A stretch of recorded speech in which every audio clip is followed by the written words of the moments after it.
Welcome everyone to the next lecture, where we take another step into going deeper into understanding some of the more physical components of setting up a robot. So that electronics, those controllers, and now getting into more of the sensors, effectors, and actuators. And before going deeper with that, we need to then understand, well, what is analog and digital signals? And how does that relate to what we're doing and tie back to the controllers and tie back to the original stuff that we've covered for electronics? So as always, to start this lecture, I shall shrink myself down, and we'll get started. So here we are. Sensors, effectors, actuators, part 1. We'll be continuing on with this in the future weeks to dig deeper into a little bit more complex sensors and getting into a little bit more of the robotic control loop of, trying to take that sensor information and do something with it, and then build upon that robotic control loop and having different states that it steps through. But first, we need to talk about analog and digital signals, and what does that actually mean? So remember, just to tie it back from everything from the very first lecture, is you have to keep in mind this idea of the robot control loop that I'm presenting in this course. That you have the idea of sense, think, and act. That you have a physical body for the actual robot or contraption or whatever you're making that's interacting with that environment and gathering information from it. And having this closed loop style of continually getting information, reacting to it, doing some kind of action, possibly, or even no action, counts, and then going back to sense and continuously doing this, not just take some information, do a ton of processing, and do one action and then read. You're like, well, no, I gotta, what's happening? Think a little bit, make little changes, react if I need to in that time, and then quickly go back to sense and continuously trying to, see what's going on in the actual environment itself. So in the previous lecture when we went through controllers, we concentrated more on the think state. For right now, at least the hardware that we're going to be doing our programming with, that does the majority of connecting the effectors, actuators, and sensors, getting that information in and doing the processing and doing all that kind of communication. So this lecture and future ones will start now delving into more of the sense and act. So being the sense, where we're gathering information about external environments, we need to talk about sensors, different types of sensors, so analog and digital sensors, and more complex ones above there, and also external control boards that provide sensor information to the main board, and so forth from there, so depending on whatever project we're working with. And we also will talk about a little bit more getting into the act, so doing some kind of action, so working with effectors or actuators. And so again, those effectors, simple ones like lights and everything else, or actuators being something that's actually moving or a moving component for the actual robot itself. And what does it mean then? Well, how are you controlling them?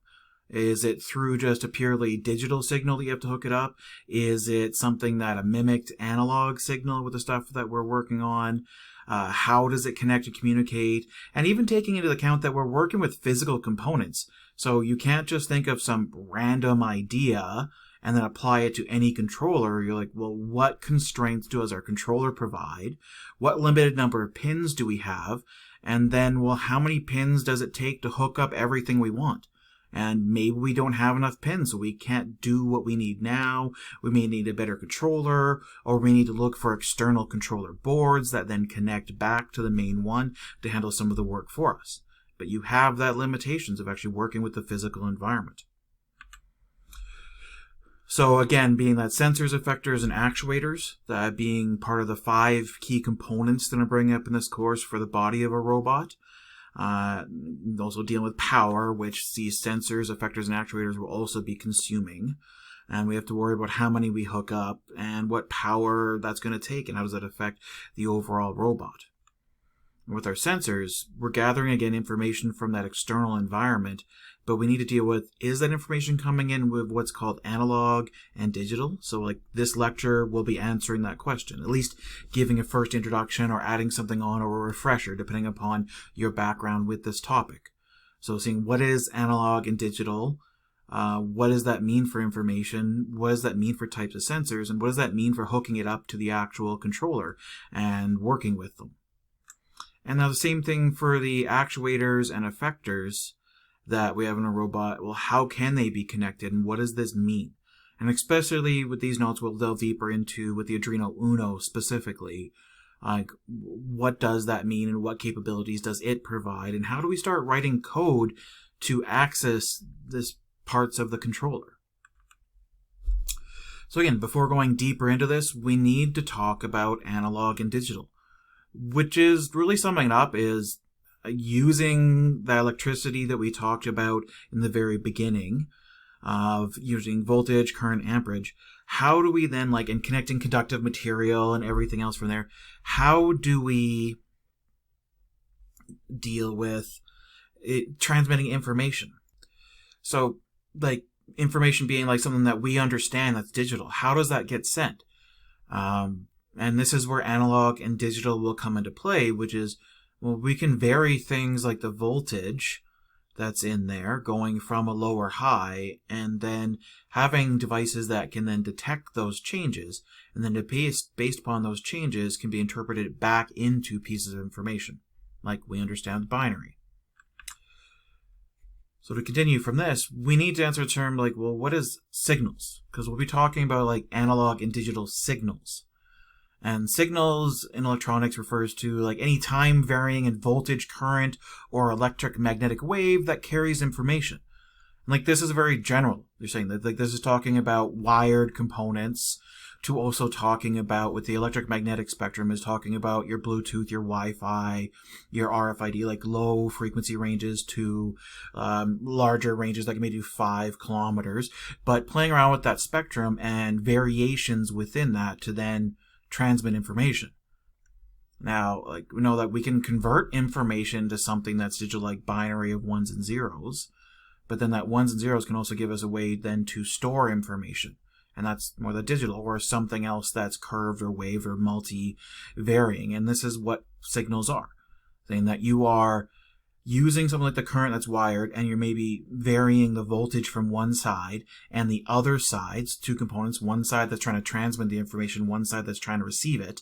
And so on one side, it's varying the voltage, so taking the information and varying it a specific way, and the other side is then reading that and translating it back, both using an agreed upon standard or format for what it should actually expect, and getting that information between the actual two. And this is going to be important for the actuators, effectors, and sensors, because all of them, sensors sending this information in. They're using whatever components they have on their board to translate something from the physical world and turning it into an actual signal and then sending it to the controller. And this signal could be like analog or digital itself, and doing it between these variances. So again, like that observable change, some quantity, some physical quantity changes, and voltage, like we measure that in volts, and we also have current, which we measure in amps. And there's ways of measuring those fluctuations and changes and seeing the observable way that this happens. So like again, a signal is an electromagnetic or electrical current that carries data from one system or network to another. And you're used to this. Me doing these videos, the camera that I'm actually doing is taking this video and then converting that to a digital format. I'm putting it up on YouTube or recording the videos and posting them on Google Drive, and then you're downloading them. And all of this is electronic signals over different medium that are conductive or through electromagnetic spectrum that are allowing this transmission of actual information.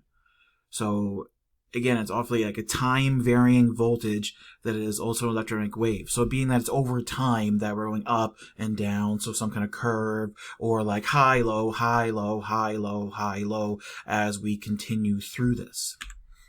And these signals can then be, at least for this course, broken down into talking about analog signals and digital signals, which, like, again, the picture that is to the left is that the top one is an example of analog, and you'll get used to this where it looks more like a wave. There's a large range of discrete values. Or you have the bottom one, which is more digital, which you can think of ones and zeros from this of being, like, say, no voltage to voltage, and a large enough change in actual voltage from this and over time. So going from the left to the right in those charts of how these then vary to send information. And so we need to understand, well, what is the difference between an analog signal and a digital signal? we need to understand then when we're looking at a sensor, we have to understand if it's telling us that it's an analog sensor, being that it will send information through an analog signal, or a digital sensor, that it'll send information through a digital signal. And the same thing for those actual effectors or actuators, is that generally we'll be communicating them through some kind of digital signal, but some of them, like example of a fading light or other things, that when we're controlling them, we'll be using what's called a modified, what's called PWM signal, that is using digital information as a way to kind of transmit an analog style signal coming out. And that's for this course. We're not going to be sending out analog signals from the devices that we're working with, but we need to understand all of this in this first case before we go even into deeper with these sensors, actuators, and effectors. So analog signals. It's a wave between voltages. So it's a time varying and generally bounded by an actual range, but that is an infinite number of values between those ranges. So again, the picture that's here to the left is showing like a consistent wave of up and down. That's just an example here. That doesn't mean that that's what the analog signal is. It could spike up, spike down, stay down, go up and down, or stay one constant value and then go up.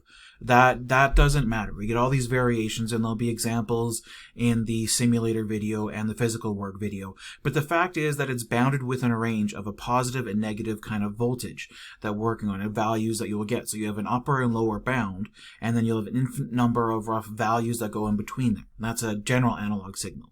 When we go to more specific things like the Arduino, we have limitations of how information comes and is stored, i.e. like the amount of information we can store like in a box. So there'll be a limitation on the range of actual discrete numbers we can have to evaluate things, which can have an impact. And you have to take that into account. We're working robotics. We don't always have sensors that give us exact information coming back. So how do we deal with it? But this is the beginning of analog signals, that time varying between these voltages, and you have infinite number of actual values. Again, an analog signal uses a given property of the medium to convey the signal's information, such as electricity moving through a wire, which is what we're dealing with. Like, we're not dealing with right now of anything that's with the electromagnetic spectrum. This, you would need other actual things hooked up for that kind of communication, so specialty external controller boards, so like a Bluetooth controller and receiver, or you're dealing with RFID or low frequency ranges along those lines, and that's electromagnetic spectrum. But we're starting the beginning of wires, so conductive metal that's in the middle of this, with maybe some kind of insulator, whatever, some kind of chain line of physical medium that we can transmit a current through, and having amps, and you can use voltage as to connect this. So you're going to end up having things like analog sensors, that the sensor itself is connected physically to the controller board, and from the sensor it sends an analog signal through the actual connected wire to the controller board.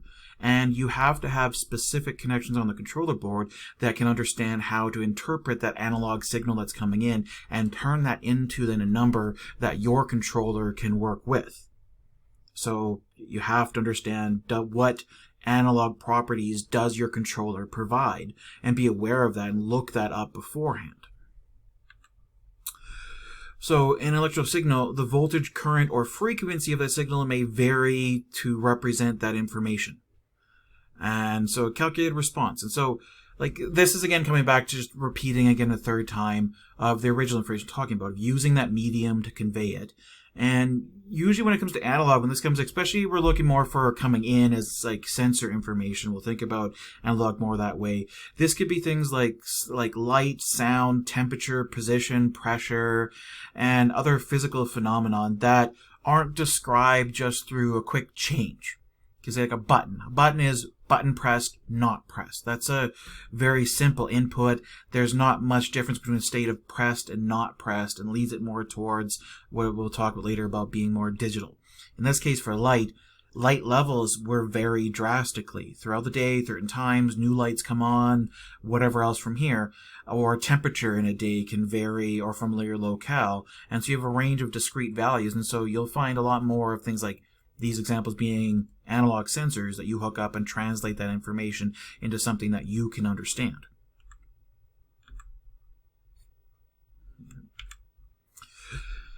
And most signals in life are analog signals. In reality, that we're dealing with, they're coming in from stuff that we're dealing with, light waves hitting us, temperature, as I said, everything else, stuff that we're dealing with. There's still going to be other sensors that are going to be digital, just that we're checking for, has something happened, like, is there contact made with a wall, versus if we care about distance from a wall, has something touched something. If we're dealing with pressure, how much pressure, and things like that is more of an analog signal.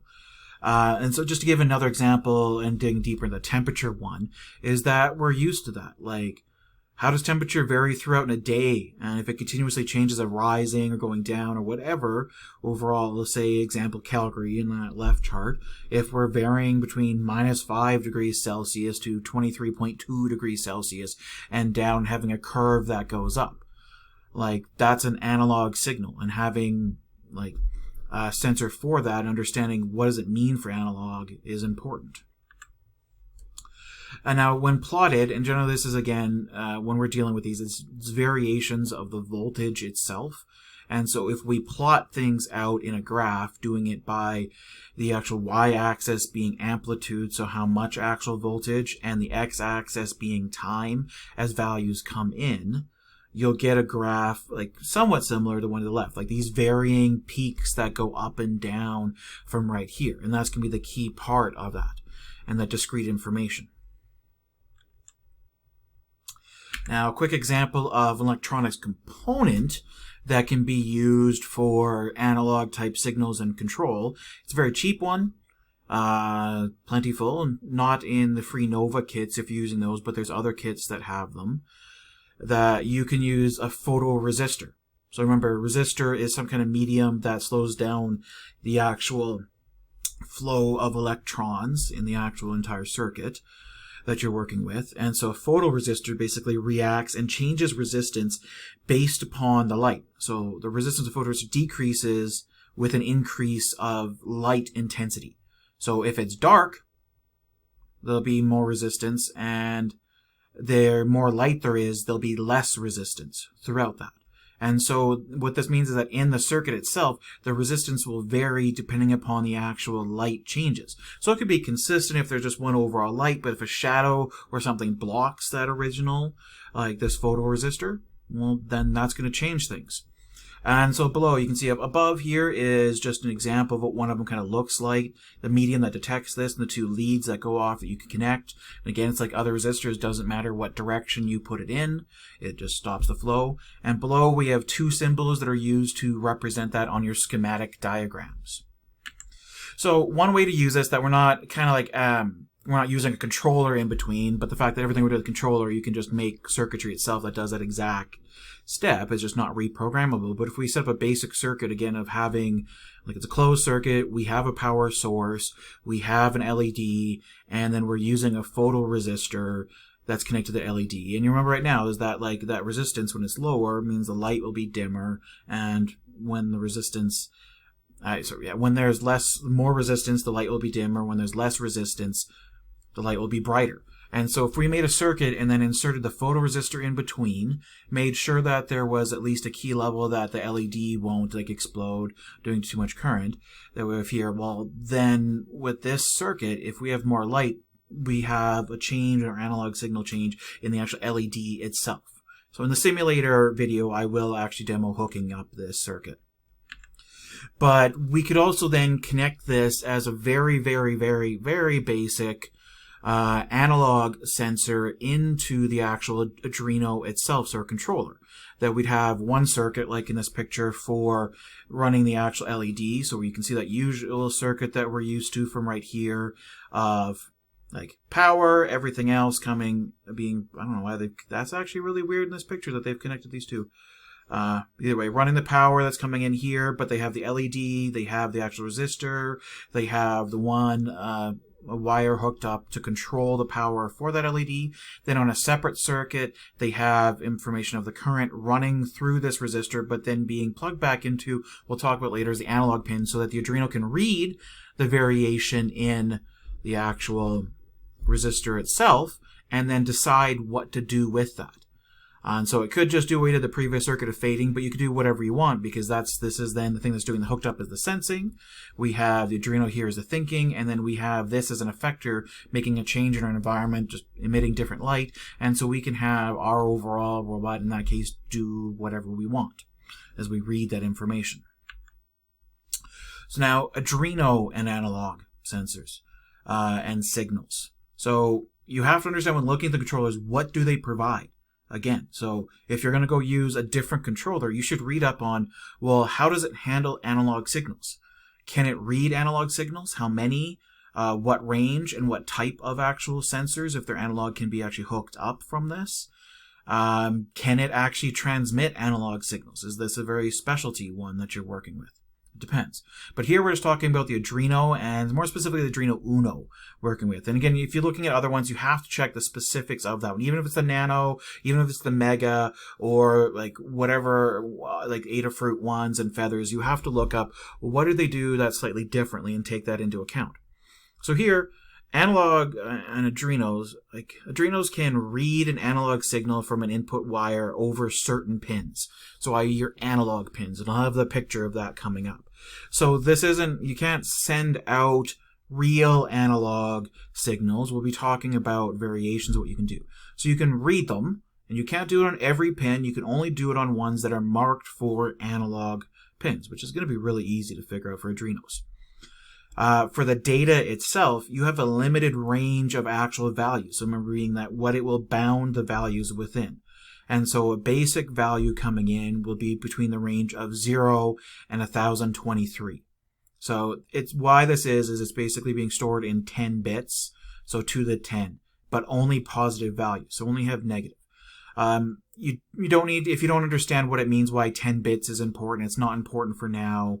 If you're taking other courses like Comp 2531 and you learn about number conversions and the storage, well, then that plays a role of signed, unsigned numbers, how many bits, and the actual, basically, sheer number of combinations you can have in a limited number of bits. And in this case, we have 1024 different combinations, which means because we have 0 up to 1023, that is 1024 different numbers that we can store. So that's discrete. But that doesn't always mean that, well, if we're doing this with light, that there's only that discrete number of changes that come in. So we're limited by what is the discrete changes. If we need to have really, really fine control, you need a better sensor and a better controller to deal with that. We're here. So you have to take that limitation into account, and certain analog signals can be connected to the read analog signal to read like analog information from the environment. Now we can send out a simulated analog signal on certain pins, but this signal can only output between 0 and 255 as a number. So we may be able to get ranges between there, but we're not going from discrete changes from 0 to 1024 anymore. We're going from discrete changes from 0 to 255. And these are called PWM pins, so pulse width modulation, and I'll talk about those later on. And this is not just common to like Arduino. There's a lot of other Arduino-based devices and other devices out there that this PWM is a common thing that's done. And so certain effectors and actuators can be connected and controlled using this simulated actual signal. And so you have analog generally reading, which will be a lot more for sensors coming in. You have digital being able to read coming in, and you have digital also sending out to control something, but then you also have this simulated analog signal that you can hook up through. It's going to be the digital pins to do that work. And again, I have all code examples, and we'll do all of this in the simulation and physical work. And key parts, fading a light will be key with PWM. So when looking at the Arduino Uno board, or any of them, remember we have to look up what's the pin configuration. So the Unos make it easier because they're printed on there next to where you're hooking up. Remember with other things like microprocessors such as the Raspberry Pi, you need to, we'll look at, what pins do what and what ranges. So here we have all of our digital pins on the one side marked. We have our power pins, but down here we have our actual analog pins itself. And we have a limited number on the actual Uno. So, and you can see how they're marked. And this is going to tie back to the codes. Remember the 13 and everything else. Here we have the A0, A1 up to A5. And this means that we have only 6 analog pins. So 0 to 5. So we have 6 analog pins. And hopefully, most sensors we work with, we only need 1 analog pin to do that, but some other devices need multiple of these. So again, we're limited by this. And so this is where you're going to be hooking up your analog signals. And as a precursor, because you probably see the word PWM, so breaking down, understanding more of on the board, when it says the tilde, these are the pins. Anything marked with a tilde, that's your PWM pins, and everything else, all these can be used as digital. So, fun. Now, when it comes to Arduino coding, again, I'm going to do this more live in the simulation videos and the physical work videos. Here's some new functions we have to know about, and these are built into the actual Arduino language itself. So we have analog read that takes in one parameter being a pin. So this is, as I said, like it reads a value from the specified analog pin.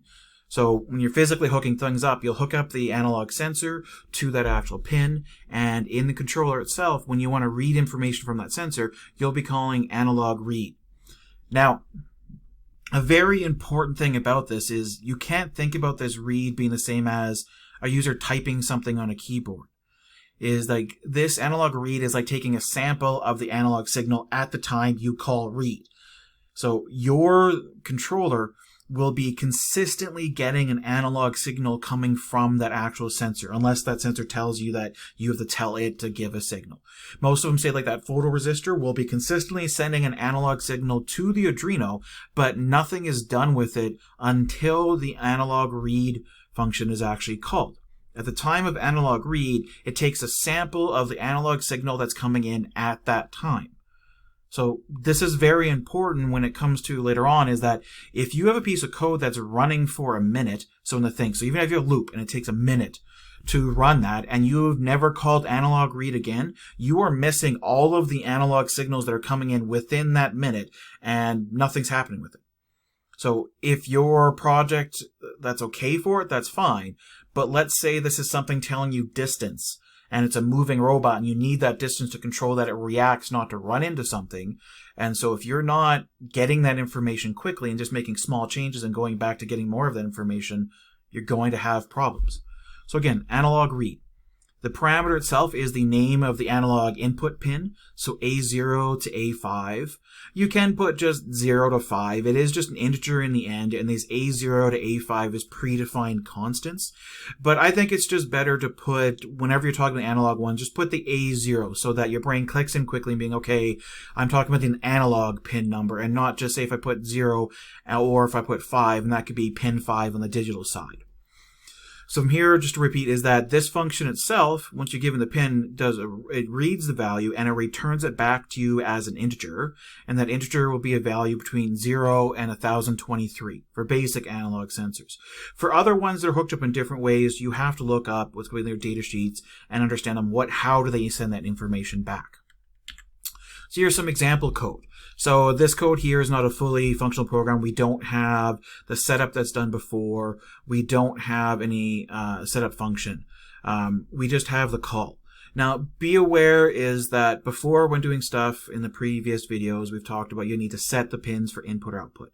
And that's just for digital. For the analog, there is no output on the analog pins. They are only used when you're dealing with analog for reading information in, so they're automatically set for input.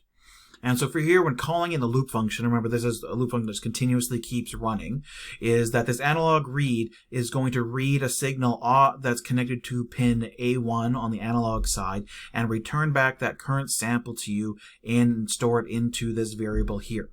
And so this is important that we're reading and storing this.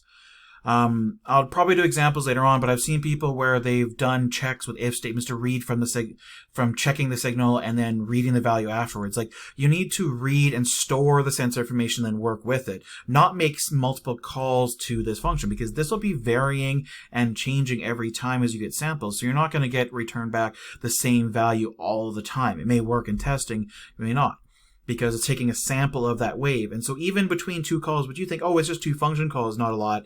there's a lot fast changes, like a lot faster than you think in robotics for the information coming in. And so you can get two different values coming out of those actual reads itself, especially when you're working with the physical equipment. In the simulator, because they're going to be simulating other things like light and stuff, you're not going to notice as much. But in the physical, where there's more going on and it's not so controlled as a simulator is, weird things happen. But this is our basics for reading that information. Okay, and we'll have all like more examples of how to work with that and what does this mean then when hooking up different sensors and working with it. So digital signals. So like on the other spectrum from this, from being analog, is a digital signal is that represents data as a sequence of discrete values. Digital signals can take on one value from a finite set of possible values given to them, so that there's only a certain number of these. And we're generally just going to be dealing with that zeros and ones. And we're getting the similar idea of being like what we had with analog, that we're having varying of the voltage, but there's not discrete values. It's low to high, and it's still within a range. So we have it, the low being at the lowest for the range and high being at the high, and there's not this variance that's in between. And so you get more, if we plot them out, instead of giving that again, kind of curvy wave, you're getting more of the square wave, as it's called, because it's square down to square, and you're getting a bunch of squares coming in of this. And that's a sequence over actual time of information that's coming in.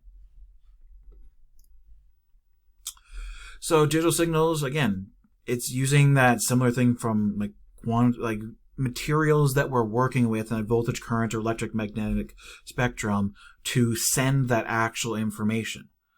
And whatever ways we have to have some change from a low to a high, so pressure changes, light changes, electrical current or amp changes, and so forth, and magnetic storage, well, that's how we're getting a digital signal. It's even things that you're used to when you're doing stuff on old school, not solid state hard drive, but just in your general hard drives, if they're the magnetic moving disks, is that it's a magnetic material and you're magnetizing a certain small section of it, and then having something that reads that level of magnetism to either see it's magnetized or not magnetized, to kind of simplify that. Or we're getting into CDs or DVDs or Blu-rays, that it's really just a plastic disc with a reflective material and very, very, very small holes or not holes burned into it, and being ones and zeros. So a change of there is more depth to no depth, more depth to no depth, and over a sequence of time, getting that digital information. And we have a lot of ways to convert other information like color and other stuff and characters and everything into a digital signal. So we need to work with that. So digital signals are used in all digital electronics, including computer equipment, everything else you're dealing with. And general values, between you're dealing with volts, is that you're 0 volts, and your voltage change, current change from going up and down, different values. And this is where we start seeing, if you notice here, the 3.3 volts and the 5 volts again, is that variation of what we're working with in standards for basic smaller electronics versus things that are hooked up to house current, which is changed different in Europe and North America, but that 120 to 220 volts you're working with. But Arduinos, we're working with those 3.3 volts to 5 volts generally as your your current. Not your voltage you're working with versus the amps that you may get out to actually run stuff from there. So in practical applications, we often use binary as the digital signal. So being that our discrete set of values is 0 and 1, and the sequence over time. And the idea from this is that stability and reliability of this actual information. It's that transmission of the 0 and 1 and not these variations or minute differences. So when transmitting information, it's very important over a network, generally, that we're getting these digital signals that can be repeated, but it's vice versa from there. So in a circuit, the form of binary, a 0 and 1, is represented by low levels and high levels of that voltage. So low levels being 0 voltage to high levels being voltage. Now, in the previous kind of videos, when I've demoed stuff in the simulator and with the actual physical work, we did blinking of lights. And so we're using the digital pins, and we were kind of basically sending out a digital signal from the controller to that actual light. Of either we went, digital write and we went high, which then told the actual controller on that digital pin we're telling it to constantly send out a high signal. So it went from low up to high and then stayed high until we sent a signal saying, hey, digital write low, which then would drop it down being low. And the fact taking advantage of that, well, if a light as an effector hooked up to that is that when there's power at high, it'll be at the highest brightness, and when there's no power, it'll be off. And we're using that to actually deal with our circuit to send information out.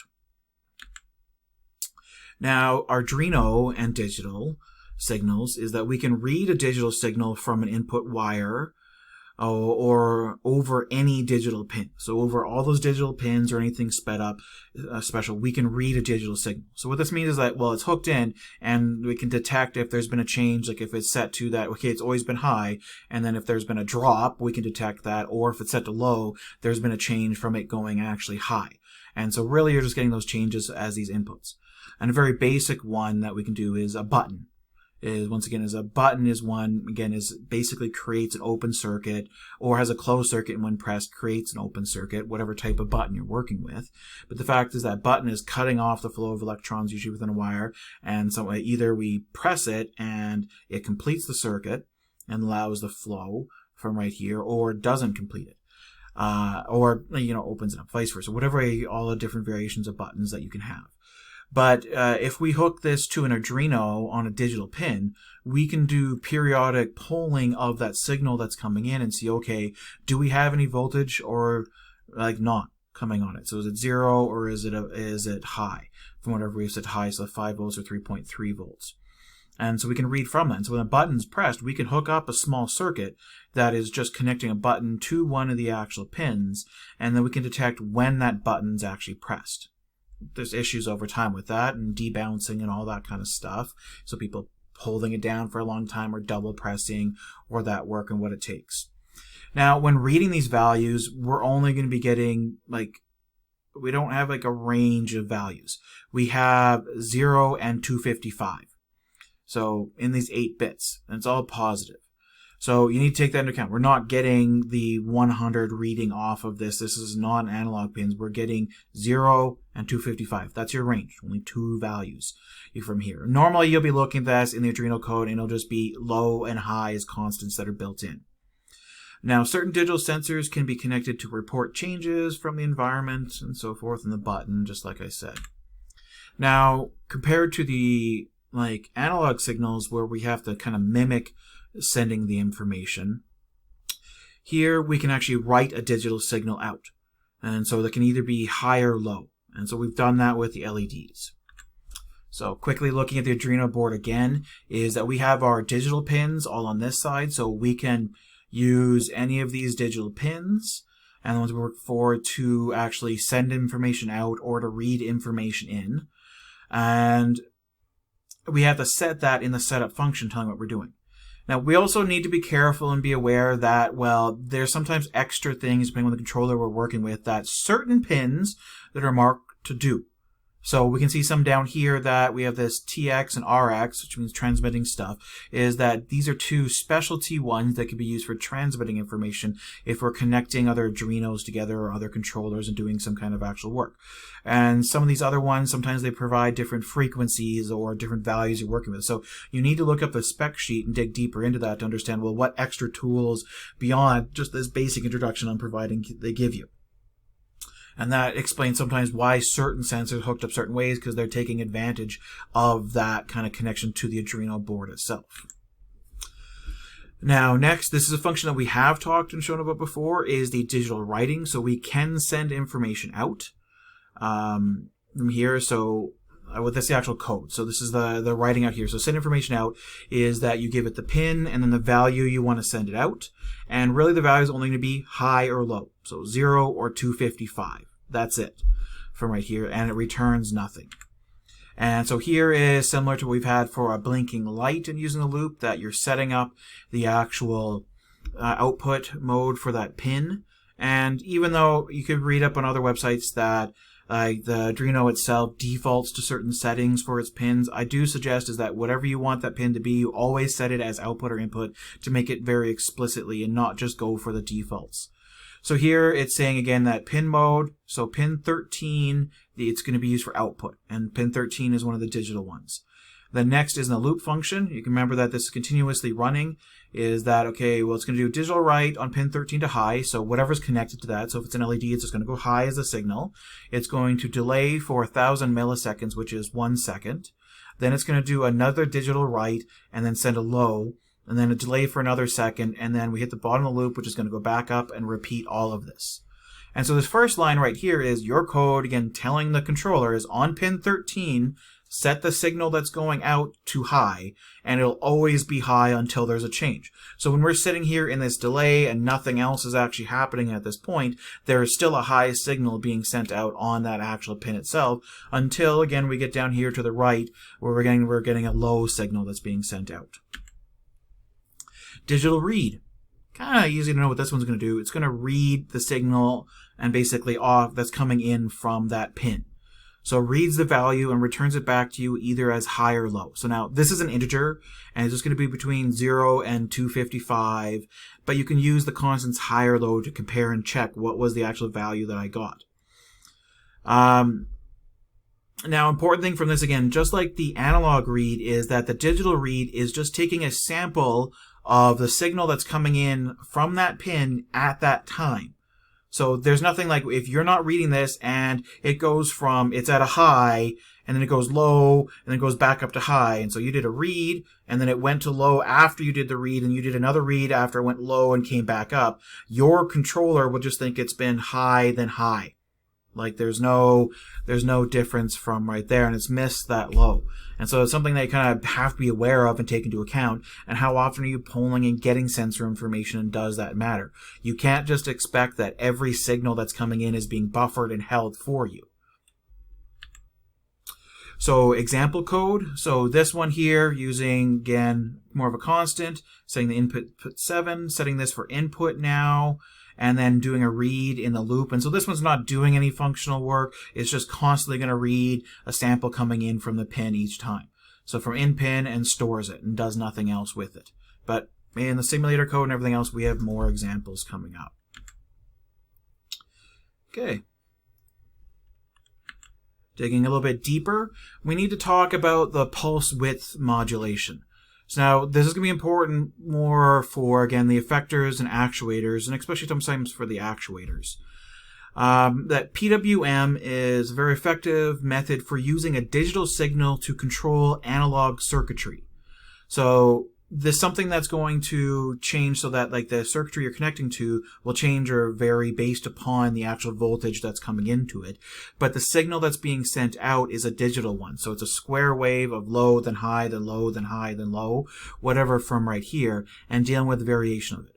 Now, I don't expect you to understand this perfectly and how it's done. You should just be aware that PWM is something special, that it'll vary using a digital signal to create or control analog circuitry and allow us to do some different work.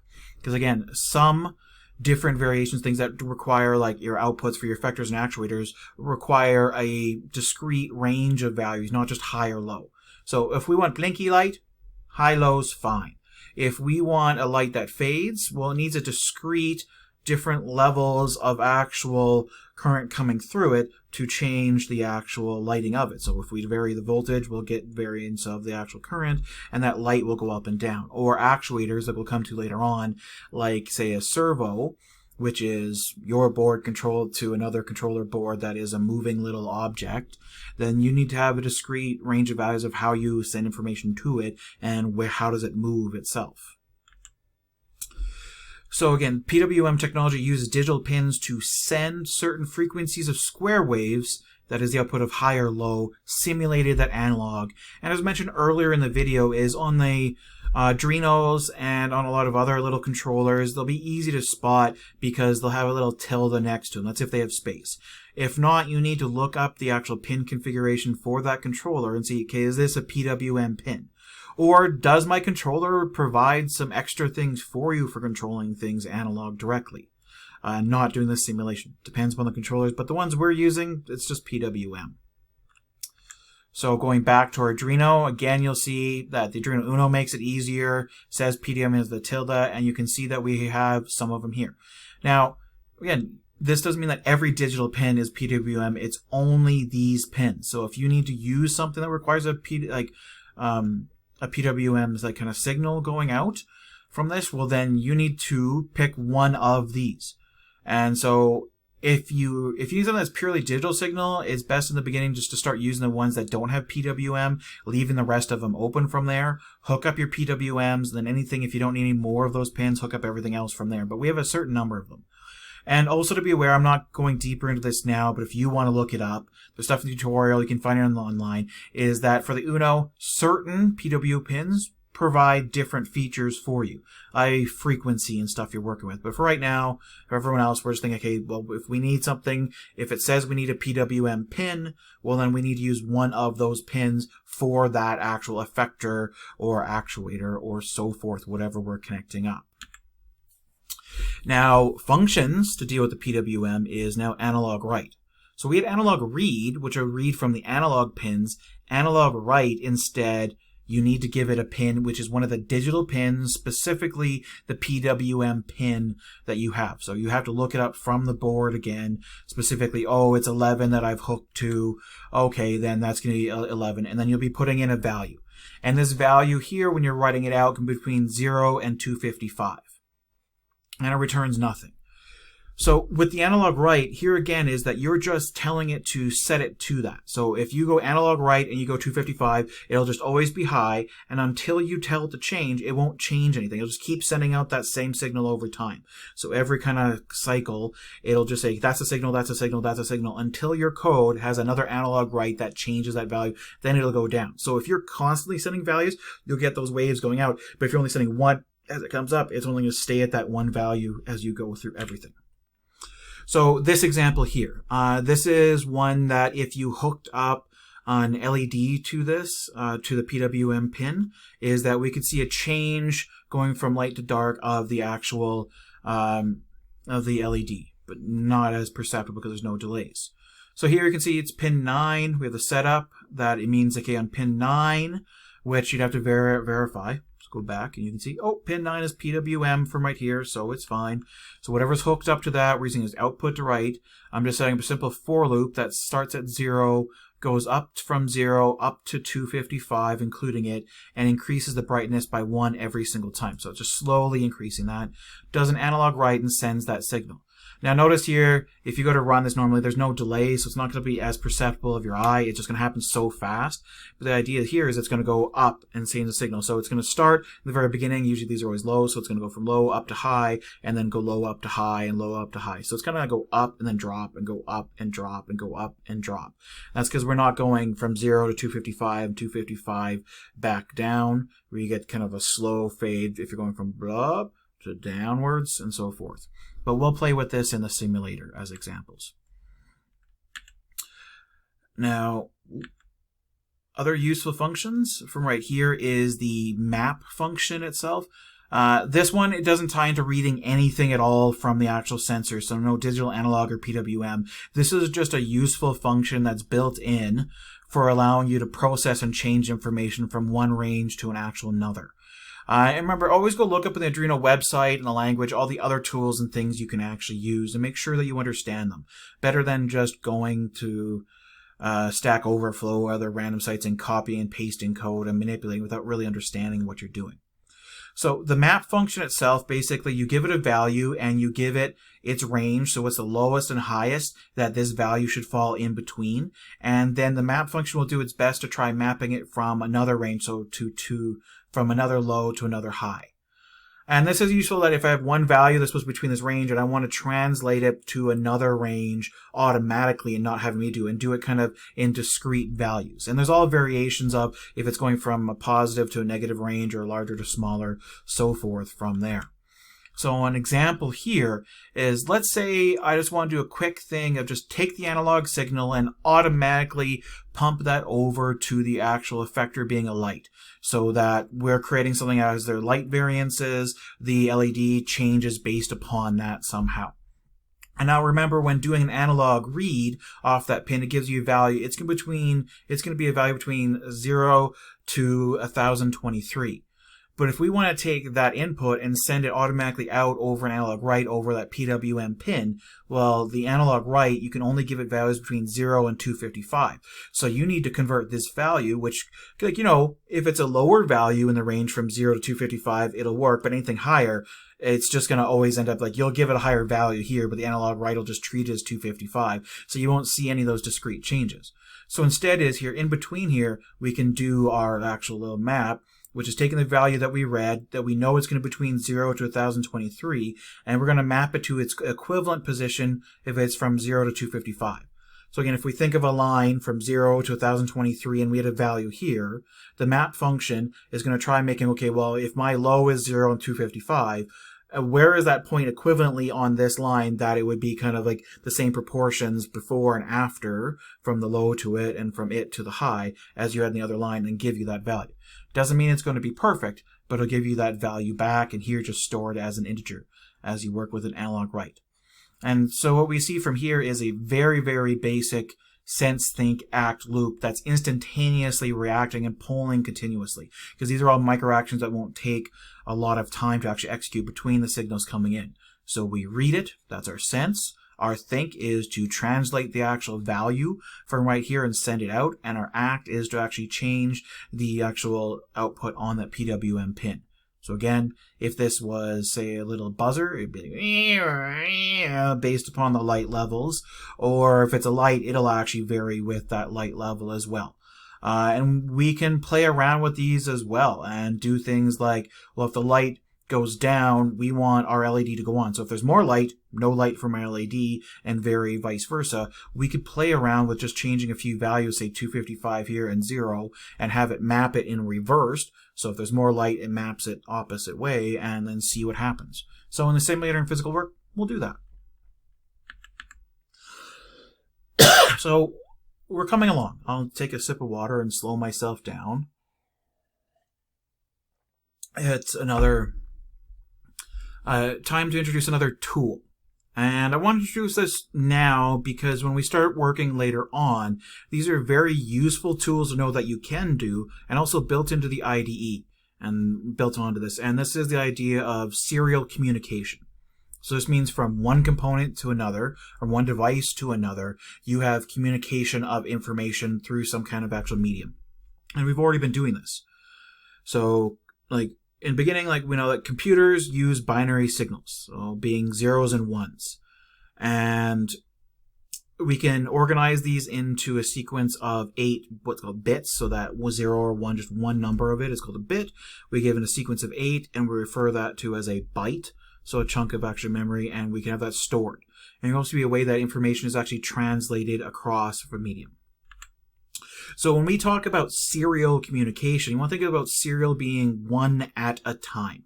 We can store stuff and have more information, more bits ready to go as that sequence, but to actually send it, we only send it through one bit at a time. So we think of it as sequence. So we take a byte, and one at a time we transmit one bit until we're done doing that 8, and we keep getting that sequence as we go through. And so this is through a cable, and we have this going back and forth. And so this is going to be very important. It's basically already been happening. When you've been hooking up the Arduino to your computer, and you do have that cable, well, these are two different components. So you're doing your coding on the actual computer that you're working with, but it's not running that device. You're compiling and seeing that's okay, but it transmits that compiled program, so the machine language of ones and zeros, over the actual cable to the Arduino. And so when you click that upload and you're seeing the lights flash and you're moving it, that's your computer being the sending component, talking to the actual Arduino being the receiving component at that time, and they're transmitting the entire program one bit at a time. And this happens a lot faster than you think from right here, but that's that upload and even the acknowledgement that it was able to get that back and forth. So this is just leading into some of the stuff I said earlier on, how you can connect controllers and go back and forth and have communication between them. Right now, that's how your computer is communicating with the actual controller to upload a program. But be aware, you can actually have this, that it's not just uploading programs, that you could have, once you've loaded the program on it, you could still have it connected and have another program communicated back and forth to that actual device itself. So in the serial communication, generally this refers to like a universal asynchronous receiver transmitter, or UART, that's communicating back and forth, which is commonly used in electrical circuit communication. And so you're going to start noticing here again, you can see the RX, TX things coming back and forth. And I've mentioned before, the T is for transmitting, the R is for receiving. And the idea is that you'll have one physical line, one wire, where you'll vary the voltage saying high, and then you'll have other lines that your RX and TX, which allows signaling to say, yes, I've received it, or no, I haven't. So the transmitting of it. And so that's why you can see that between two devices that are sending this is that you have one line for transmitting it and then one line for receiving it. So there's communication back and forth of like, hey, it's 1. Okay, I got 1. Hey, here's 2. Okay, I got 2. And there's this acknowledgement. And if something goes wrong with sending something, it'll resend it and handle that kind of information for you. So you get that send of information going back and forth, and the idea of sending 1 bit at a time, but you need that this is over time, and there has to be a specific rate of like, how fast am I talking, how am I sending this, to how fast am I talking, and how am I sending this, that there's a different rate that will go out, and it's usually on these specific time beats that you're going with, and the circuitry you're working with. And so when it comes to this is referred to as the baud rate. So this is the rate at which information is actually communicated. I got a definition on the next slide for this. So you usually see it as a number like this 9600 or blah, blah, blah here. And these are specific numbers. You can't just pick a random number. There's certain ranges of numbers, and which is the frequency at which you can send information that a controller can understand. And you need to make sure that they're matching. So again, the baud rate is the rate at which information is transmitted in a communication channel. So in a serial port or serial connection, a 9600 baud means that the serial port is capable of transferring a maximum of 9600 bits per second. So in 1 second, it means that 9600 bits can be communicated in that time. So that back and forth communication, like really fast flashing, faster than you can deal with it personally yourself. And so both sides have to understand this, because remember, if someone's talking really fast and you're comprehending it really slow, it's not going to work. So both sides have to be set to understand, okay, like I'm receiving and you're transmitting at 9600. And this number is not just randomly that I can put 9500 in here, is that there's different baud rates depending upon the actual hardware itself and what it can handle. And so when we're first dealing with this, it's going to be easy to like a drop down from this that you just select from, and you just put the same number in the actual code. But you have to look up the specifications for what you're working with and what actual baud rates you can have. By default, just put the 9600, or we've seen the code example, just put that lowest value. You only have to worry about the higher bit rates if you are writing a program that's communicating back to another actual device, so to another controller of some sort. So you have a microcontroller connected to a microprocessor, or vice versa, and you need to transmit a lot of information faster and process that, then you'll put a higher baud rate, but again, that's what's going to eat up the battery more, and vice versa, and flashy lights craziness. Okay. Well, so for all of that. So really right now, that whole communication between a program and the Arduino, that's not now. That's like a future possible lecture. Right now is more understanding like when I need to diagnose and see what's going on. When I'm reading these signals and I want to be able to read values and see what's happening from them, well, then I need to start using like the actual like serial communication and the built-in tools in my IDE that handle this communication back and forth. So first, the serial port. We've talked about that before, and there's some issues in the previous video, but the fact that when you connect a board, it also gets a serial port that you have to make sure that you know that you're connected to. So your computer you're on has an operating system that knows it's connected, creates a way to send serial information, and gives it a name so that you can specifically talk, saying, I want to send serial information to one specific device. Why you're selecting the serial port is saying, this is the one channel I want to send to that one specific device. So the Arduino board has an integrated USB to serial transfer, so it can communicate with the computer plugged in through the USB cable. Now be aware there's other ways to use the serial communication, but for us to the computer, it's through that USB cable. So we're using it for power for a lot of our beginning points, and also for communication between the IDE or other programs to the Arduino and back and forth. Now a tool that's built into the actual Arduino IDE is the serial monitor. You can see this right now if you're opening up your sketch window. You can see over here on the far right, the top, is a little button that you can search. There's also the tools where you can look at the serial monitor. So the serial monitor will open up a window for the Arduino IDE to communicate with the control board itself. So it allows you to see the information being sent from the control board, like the UNO, to the computer, and also potentially for you to write commands to send to it, but you have to write the code both sides. So you need to use this to read it, but you need to actually write the code for sending and receiving information on the side for the actual Arduino and its device itself. So this is going to be your first window for seeing and outputting information and checking on stuff, more for your side, not as much for actually using the robot itself. When you open up the serial monitor, a new window will pop up where it says the serial port is communicating with, so specifically the one that you would have selected, which is the device you've connected for right now. You have a spot for sending information that we don't need to worry about right now. Later in the course we'll deal with if we want to do this. And this is better for testing and controlling the board, and later on then you can write a program fully on your computer that then does this communication connecting it. You have a window right here that says, well, it's display the output you're coming from.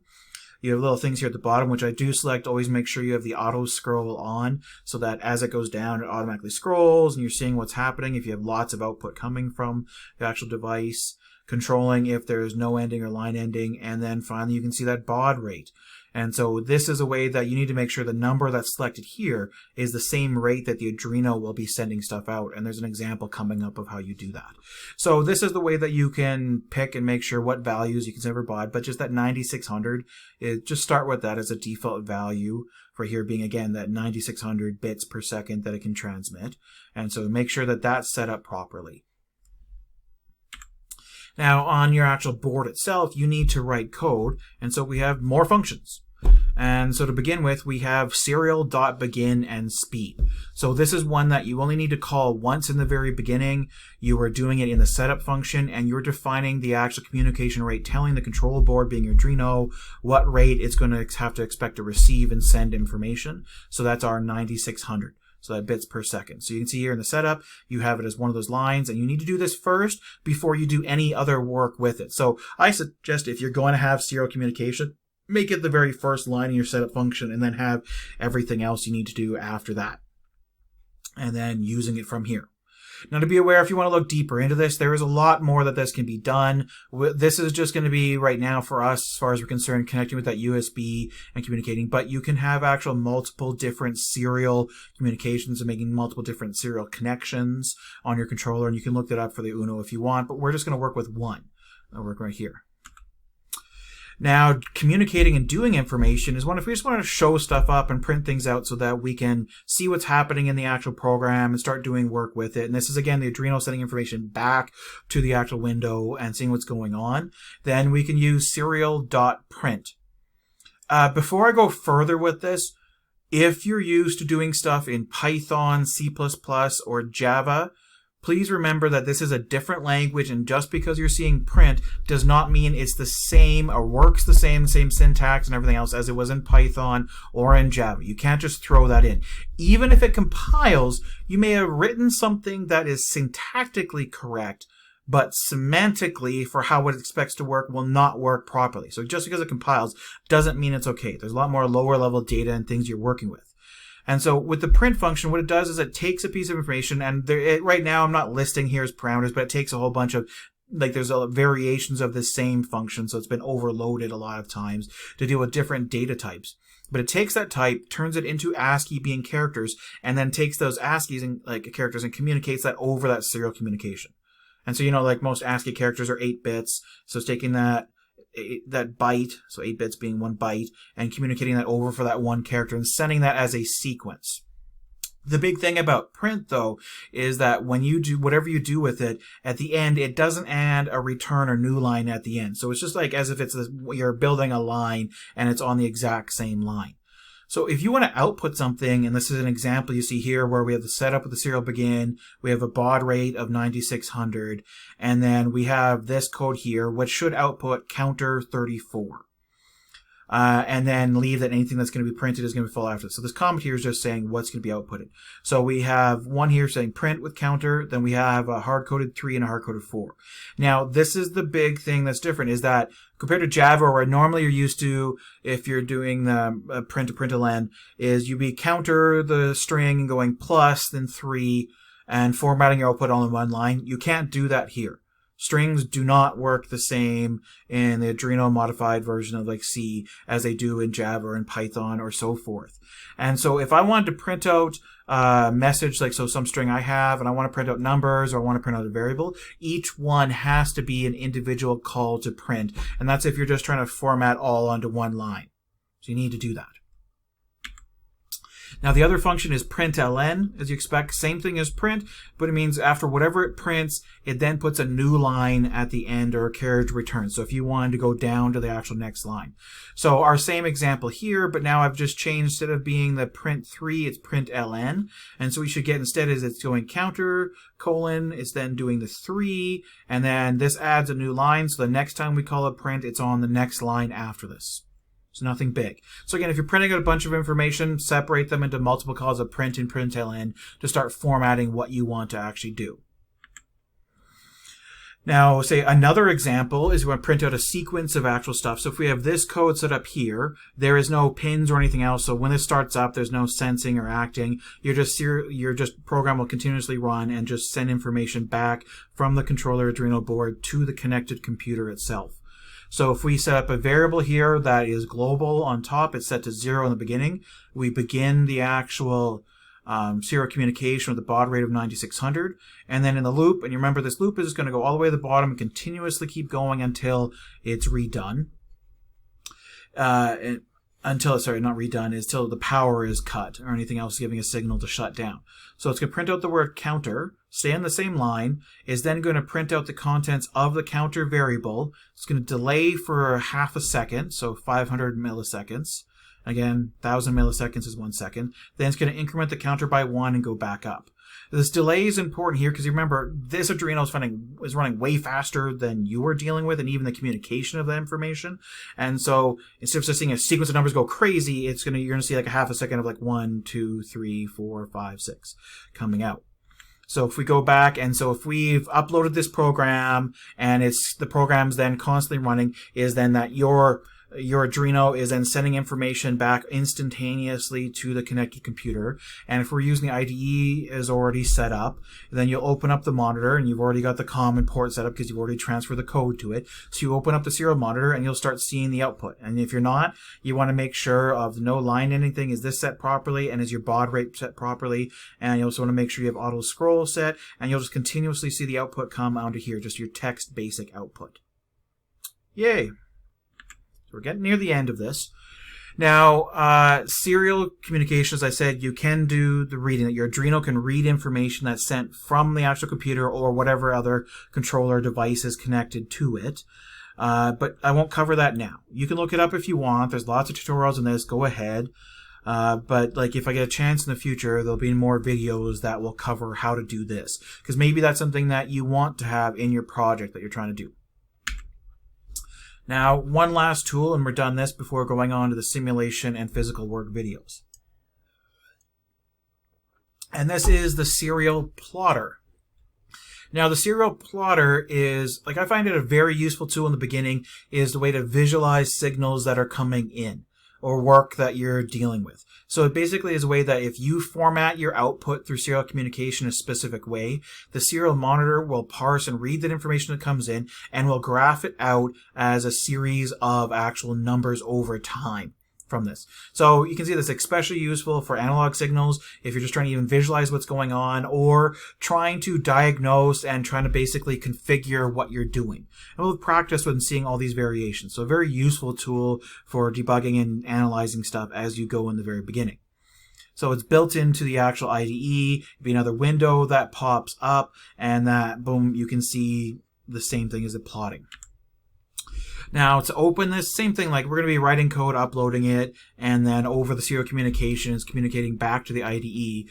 But under Tools, and then going Serial Plotter, you can see it's just below Serial Monitor, is you can open up Serial Plotter instead of the monitor and have it start reading the information and plotting things. But again, you need to be careful because like you have to make sure that you're already outputting your information from the Arduino, so the code you wrote, in a way that the Serial Plotter can actually understand it.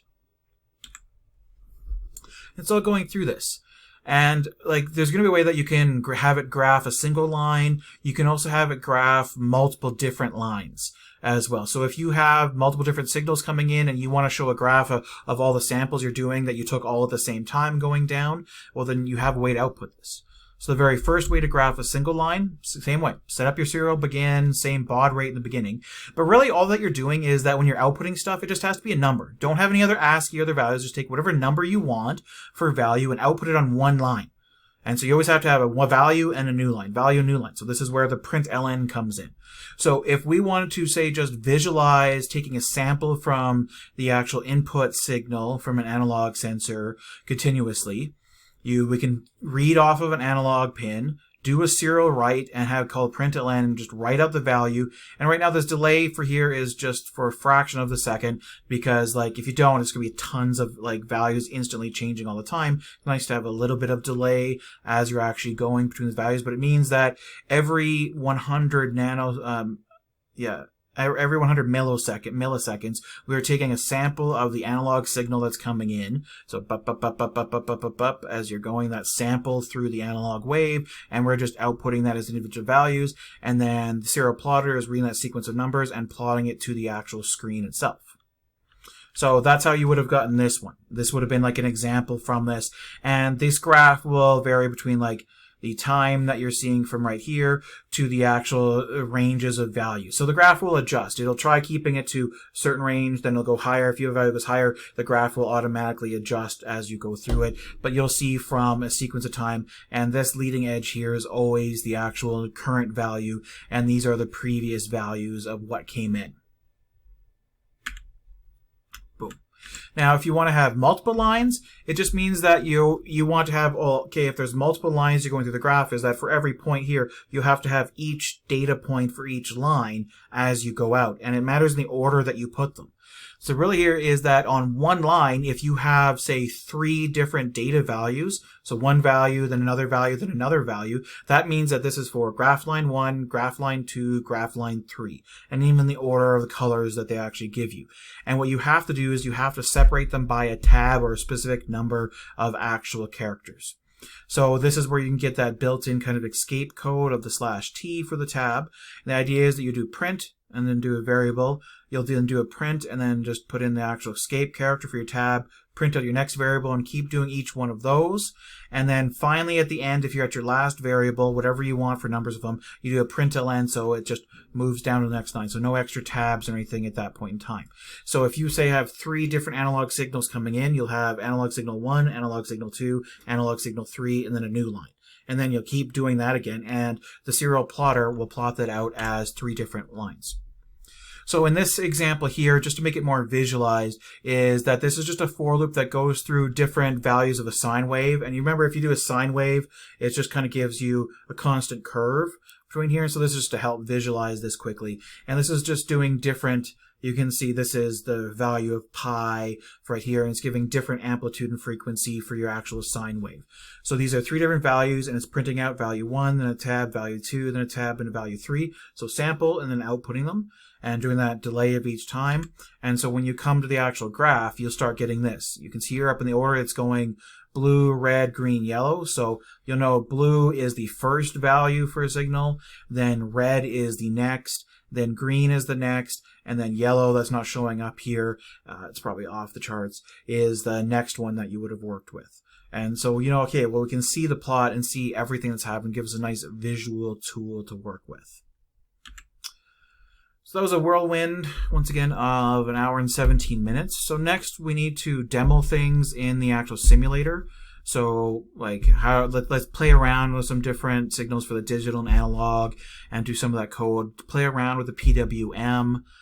show using the serial monitor and serial plotter in the simulator, and then doing similar things in the physical equipment, and then also expanding upon our understanding of the control loop that we have in here, the robotic control loop, and even just the loop of how the Arduino works, and how can we take advantage of that to allow us to do more work and help you with the task, like fading up and down, and not requiring a for loop to do that actual fading. So from there, I hope that you are all doing good and working through here and keeping on time of stuff, and just generally being great people.